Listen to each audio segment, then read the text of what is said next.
I was introduced by Ambassador Ron Dermer from Israel to the President and the First Lady and to Jared and Ivanka.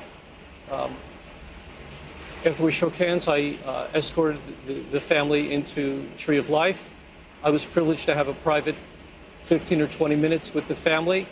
The President was very warm, very consoling, put his hand on my shoulder, and the first question he asked me was, "Rabbi, tell me, how are you doing?" And I must say, throughout the time we spent together, I was pleasantly surprised by a warm and personal side to the President that I don't think America has ever seen.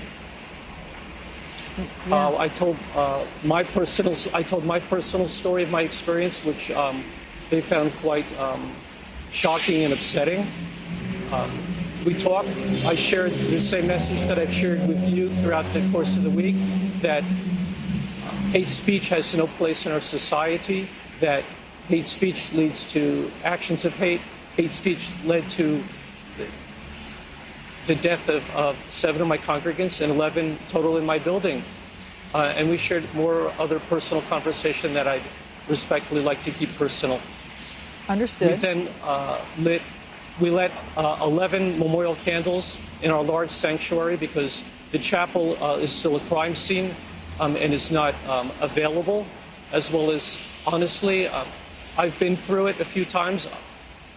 I don't know how people would react to see that horror. It's seared in my brain, and it's a sight I'll never forget for the rest of my life.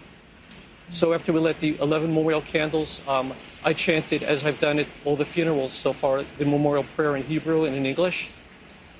The President then asked if I would escort he and the First Lady to the makeshift memorial outside the Tree of Life that I think all the press has shown over the course of the week.